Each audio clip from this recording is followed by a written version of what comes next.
As the vote counting continues, the outcome of the U.S. presidential election is still too close to call. Hello, I'm Aaron Maté, and this is The Heat.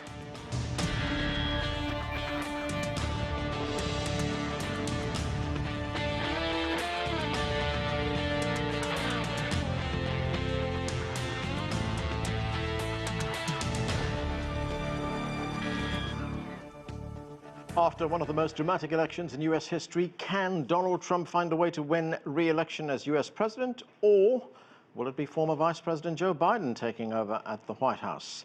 Votes are still being counted, and the outcome is coming down to a few key states. The result may not be known for days, with talk of recounts and legal action generating lots of controversy. We begin with our reporters. Nathan King is at the White House, and Jim Spellman is in Wilmington, Delaware. Let's go to Nathan first. Nathan, things were looking good for President Trump late into election night, but that has changed with more votes still to be counted. What's the latest?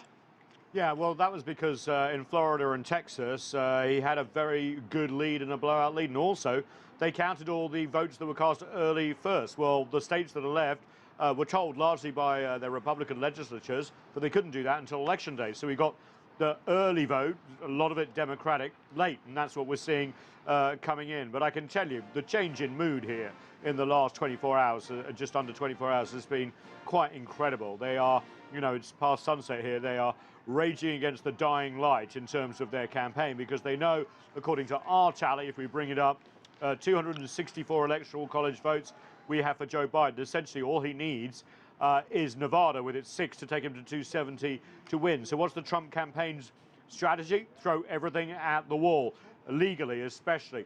In Wisconsin, they are going to ask for a recount. Now, they legally can do that. It's within 1%. It will take some time, about 10 days or so. They do not change the result. The last one generally changed about 300 votes in the 2016 election, actually gave more to Donald Trump, if I remember rightly. In Arizona, they're saying the counting must continue. The same with Nevada, looking for votes. They want the calls on Arizona from the TV networks and wire services to be recalled. In Michigan, they're essentially asking for that early vote to stop being counted, complaining that they're not getting access to certain counting centers. Now, I have not seen a report of any Republican or Democrat being excluded from watching over that count, as they are legally allowed to do. And in Pennsylvania, they are doing a whole number of options. They went in to try and stop the count. There's a lot of campaign people there. They are appealing to the state's court, but at the Supreme Court, they're trying to reopen the case that would essentially stop ballots that are being delivered after polls close, but are still postmarked November 3rd, from being counted. Under Pennsylvania arrangements, that can continue to be received up until Friday. So there's all these. And, you know, there's a real question about the legitimacy, too, coming from this White House of the process, although it depends on what state, which argument they use. Let's read this quote, one of the many tweets from Donald Trump. They're finding Biden votes all over the place in Pennsylvania, Wisconsin, and Michigan. So bad for our country. Well, I can tell you that. Several other tweets and other social media stuff has been flagged by the companies involved for essentially being false. And we're seeing a lot of false stuff flying around social media at the moment, including calling races when they shouldn't be, etc. It's making our lives a little difficult. But the real point here is that the Trump campaign so far seemed to be willing to go to court to stop counting of votes, to try and reverse some decisions. We'll wait and see what happens. If Nevada, for example, does call in the next 24 hours and Arizona is okayed, and it looks like Michigan is called as well, then we could see Joe Biden at 270 votes without needing Pennsylvania, North Carolina, or Georgia at all. What would the Trump campaign do then? And would they get the backing of the Republican Party? Big questions to be answered. Okay, thanks, Nathan. That's CGTN's Nathan King at the White House. Now let's check in with Jim Spellman, covering Vice President Biden in Delaware. Jim, what's the latest from there? Is Biden confident at this stage that he'll be the next U.S. president? More confident than they have been since before the polls opened on Tuesday on. And you heard Nathan describe President Trump's largely legal strategy.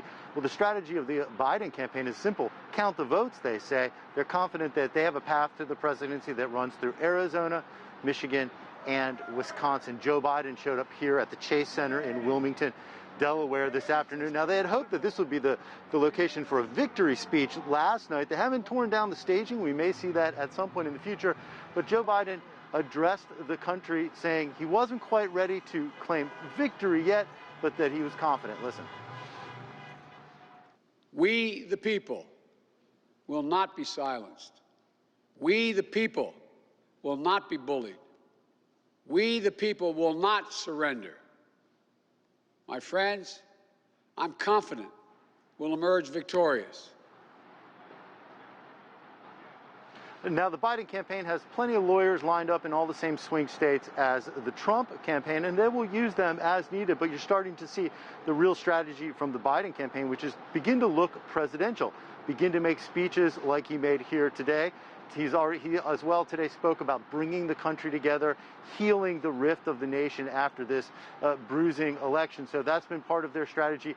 Even before they knew that there would be legal battles, they figured that something like this would happen, part of it to be out front. They learned a lesson from 2000 when they felt Al Gore during the Florida recount hid away too much and was not out publicly claiming the narrative. They don't want to make that mistake again, Anand. Thanks, Jim. That's CGTN's Jim Spellman talking to us from Wilmington in Delaware. Well, time now to get to our panel. Joining me via Skype from Washington is Julianne Malveaux. She is an economist, author, and political commentator. With us from Pennsylvania is Michael Johns. He is a conservative commentator, writer, and political analyst. Joining us too from North Carolina is Mary C. Curtis. She is a columnist for Roll Call and the host of Equal Time, the podcast. And with us from New York is Aaron Maté. He is host of Pushback with Aaron Maté on the Grayzone. Welcome to all of you to the show. Julianne Malveaux, let me start with you. It's been just a day now since the election, and we just heard a few minutes ago that the Associated Press has called Michigan for Joe Biden, so it looks like he has 264 electoral votes right now, 6 short of 270, which would make him president. Here's Joe Biden talking earlier this afternoon.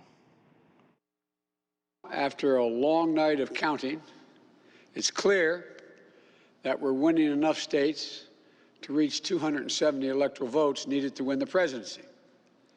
I'm not here to declare that we've won, but I am here to report when the count is finished, we believe we will be the winners.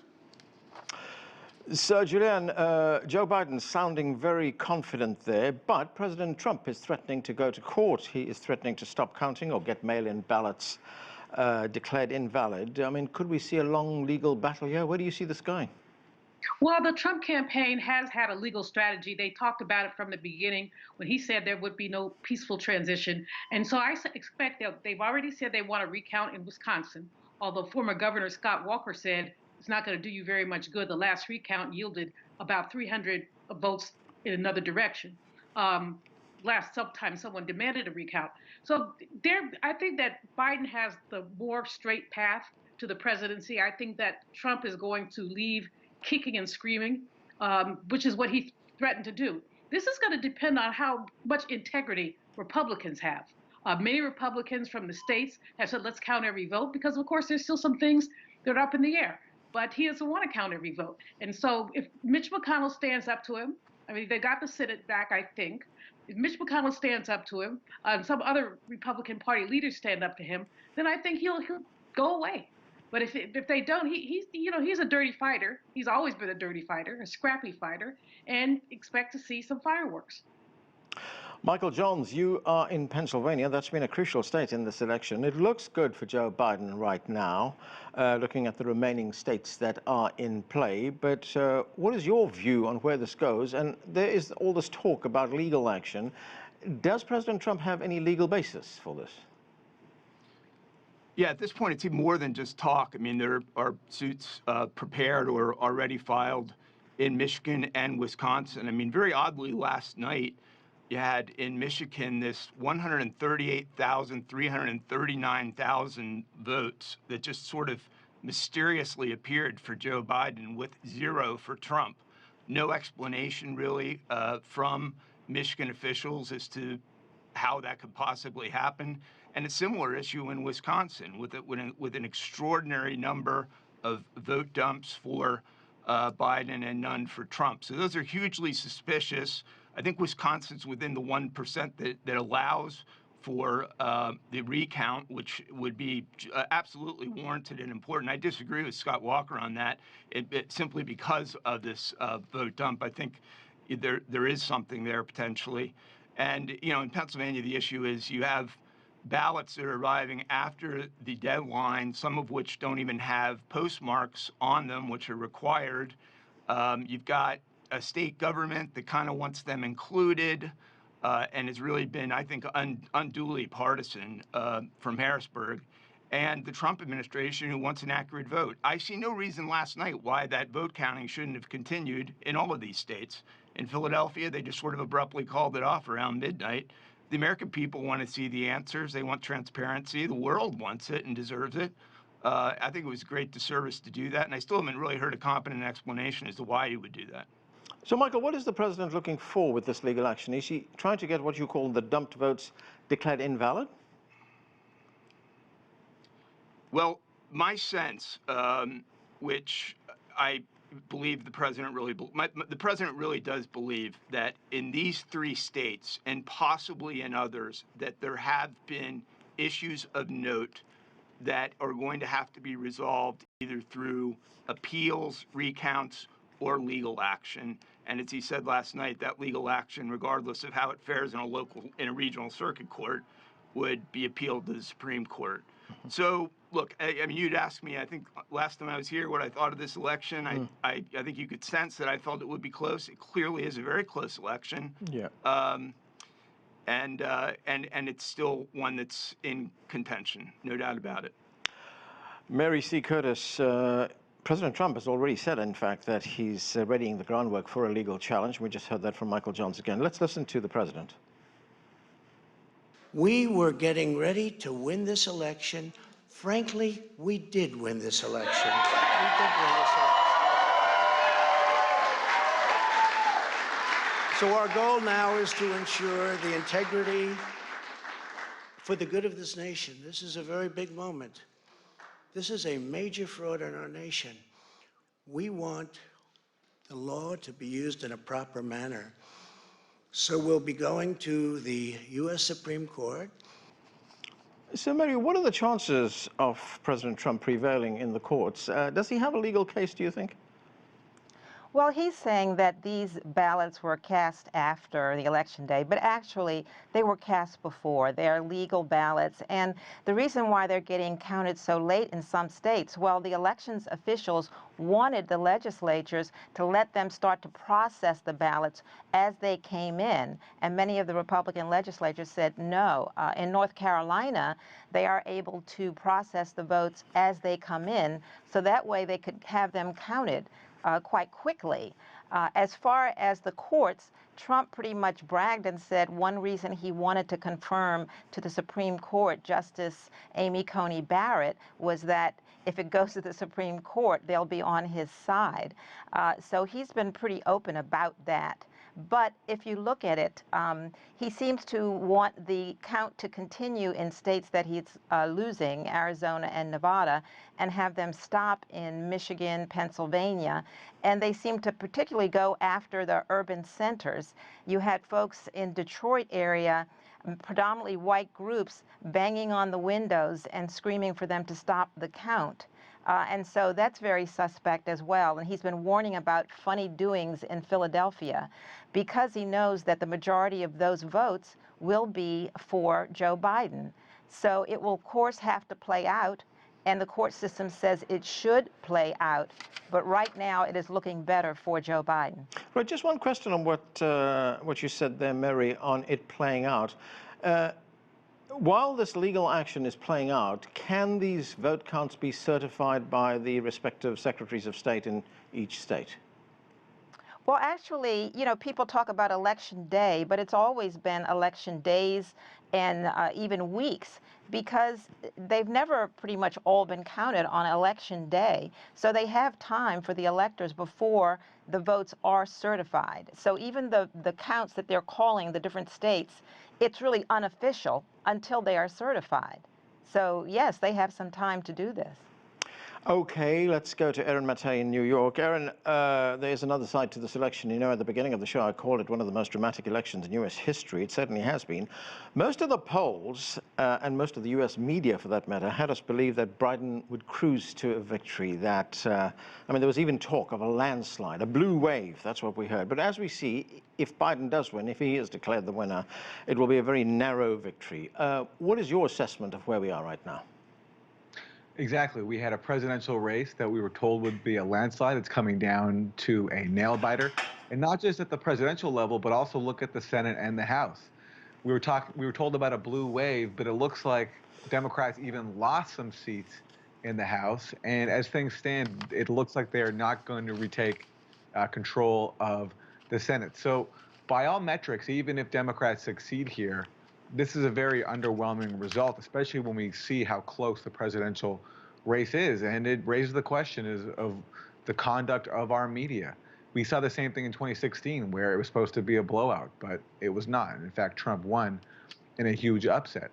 And the question is, in 2016, all those predictions should have sparked some self-reflection and some changes.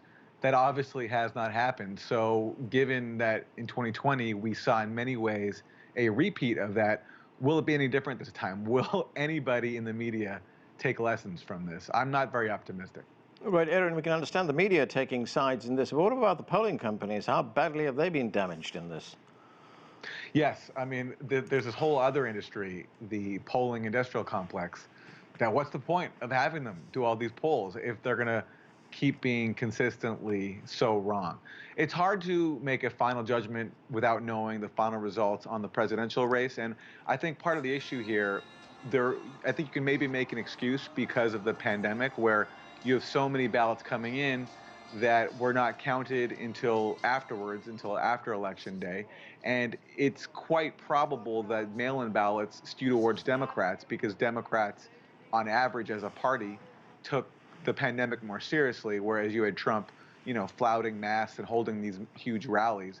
Whereas Democrats, you could probably discern that it's more likely that a Democratic voter would be mailing in a ballot as opposed to going in person. So, but still, the fact that the predictions so widely had it at a landslide when it's so close should raise questions about polling companies and who we trust. Julianne Malveaux, this is not the first time, of course, that a U.S. presidential election has ended up in the courts. Remember the case in the year 2000 when the U.S. Supreme Court stopped the recount in the state of Florida, effectively giving the election to George W. Bush. Could we end up in a situation again where it's the courts that decide who the new president will be?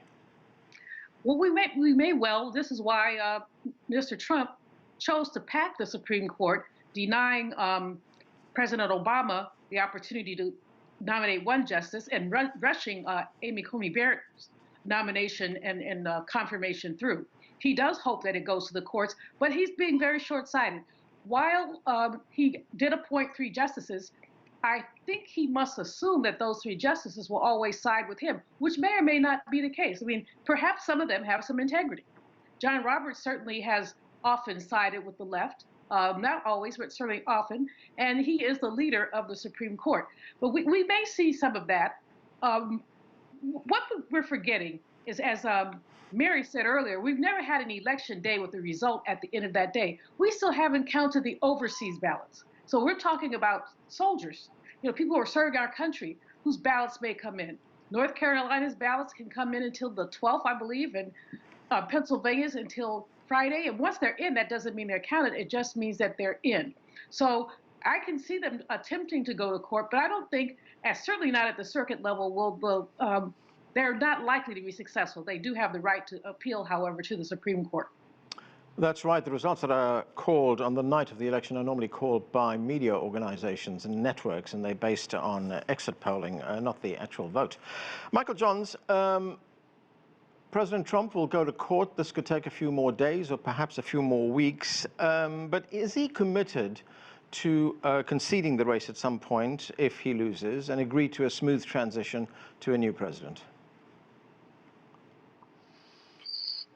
I can give you my own perspective on that, is that I think as much as I have supported this president, completely throughout this entire 4 years, including through some very difficult moments and against false allegations, the institution of our constitutional democracy is ultimately what has to endure. And so I fully support President Trump exploring all of these legal options. I would support Joe Biden doing it. I would fully expect that he would do it if the roles were reversed. But at some point, once you've reached a recognition that you don't have the 270 electoral votes, you have to wish the next guy well and move on and hopefully stay engaged in the country. And that's my perspective on all this, is that we have kept the Senate. I honestly think that's a shocker, probably as much as anything to people.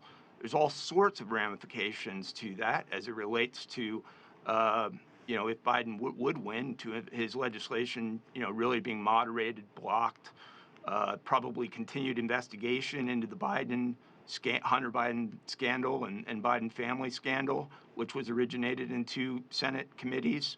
And you're not going to have the packing of the courts, which everyone was, I think, at least on the Trump side and conservative side, was convinced that Biden and Harris would do if they did win the Senate. So you have a restraining force there, and you have even some pickups in the House. It's very difficult to look at this and draw the sort of usual conclusions you can from a presidential election, except to say that it's an incredibly unusual one, certainly one none of us have experienced in our lifetime, because of the pandemic and all of the associated public health and political ramifications and economic ramifications that have stemmed from that. Just one final point is I, on the exit polls, saw that voters continue to rank the management of the economy as the biggest issue that they wanted in a president. That was the ranking where Trump scored best. And so there is an obvious contradiction. In fact, never before has a president who's been ranked so highly in their perceived management of the economy lost an election. This would be the first if it would happen. And it hasn't happened yet, and I'm hopeful it won't happen. Yeah, of course. And then 8 months ago, we had the pandemic, and that changed everything.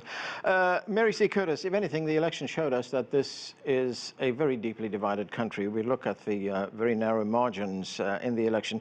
Do you think that if Joe Biden does become president, do you think that he has the political skills to govern in this very polarized environment? Honestly, I think it's going to be very tough. Remember, Barack Obama, famously, then senator in 2004, said, "There's no red America, there's no blue America, there's only the United States of America." But I think this election showed that there really is a red America and a blue America. And you have people seeing their political opponents not just as folks with whom they disagree, but folks who are really bad people sometimes. And that's going to be hard. Now, he is a figure that has relationships from folks in the Senate, since he worked in Washington for so long. And if anyone can do it, he will definitely try to do it. But it's going to be tough. And as your previous guest said, with a Republican-controlled Senate, they can have quite a bit of gridlock as far as passing laws and appointing folks. So I think he has a tough time ahead of him.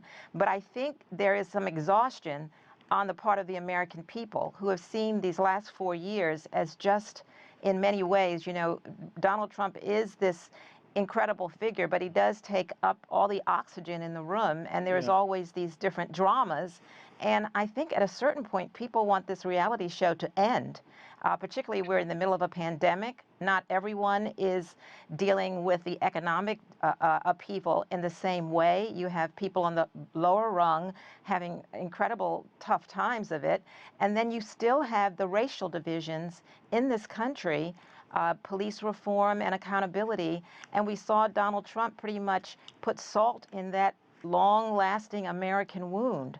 So it's a tall order for whatever person is the next president. Right, Aaron, what's your view on that? I mean, most Americans think that President Trump botched and fumbled the response to COVID-19. We've seen thousands of people have died, millions of people have been infected. Then the president had opposition from within the Republican Party. We had a group called the Lincoln Project. We had Republicans against Trump.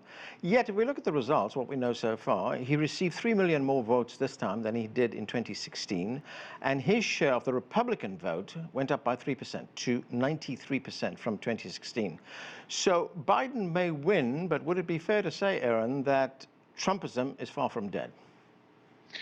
I think that is fair, especially when you also look at the fact, and this shocked me, that Trump's percentage of the vote from people of color, from Latinos and from African Americans actually increased from 2016, which I found to be pretty shocking. We have a problem. Trump ran in 2016 and he presented himself, I think falsely, as an anti-establishment candidate, but it succeeded in 2016 and he obviously held on to at least some of that support. I think you have to wonder, if not for the pandemic, would we be seeing this result today? I mean, the people rightly, I think, blame the poor U.S. response on him. It's ultimately his responsibility. But before that happened, the economy was doing pretty well. And I think politically, Democrats got lucky with the pandemic. And then I do think that that was probably enough to peel enough voters away. And so no matter what, the same disenchantment with the system that elected Trump in 2016, that hasn't gone away. And can Joe Biden really address that, especially when he doesn't have the Senate? And also when he doesn't really have much, I think, in the way of policy proposals. He hasn't endorsed Medicare for All, for example, even though a Fox News poll yesterday even showed that over 70% of Americans support a government-run healthcare program. So I think that combination of a, entrenched discontent with the system, no matter who the president is, plus you have Biden not really offering very much. I do think that the fervor that Trump inspired, that will not go away. Right, and very quickly, Aaron, Biden's also, and again, if he's going to be president, he's also going to have to deal with a progressive wing in his party. People want things like Medicare for all, the Green New Deal. They want a better minimum wage. Is he going to be able to deal with them? Well, that's a great question. During the presidential debate, he made very clear to say that he was not the wing of Bernie Sanders, which is true. I mean, he did win, and he did beat Bernie Sanders pretty handily. But the progressive force is now a force that's bigger than it was back in 2016. It's not just Bernie Sanders, but you have Alexandria Ocasio-Cortez. Cori Bush is now a new a Congress member from St. Louis. Jamal Bowman in New York. So there are more and more members of the squad. Yeah. I hope Biden will have to deal and listen to the progressive wing. But at the same time, the Biden wing of the party has a long record of paying lip service to progressives and not doing anything actually concrete. That's right. Okay, that's where we are going to have to leave it. Thank you to all of you for being with us. That's it for this edition of The Heat. I'm Arnold Naidu in Washington, D.C. Thanks for watching.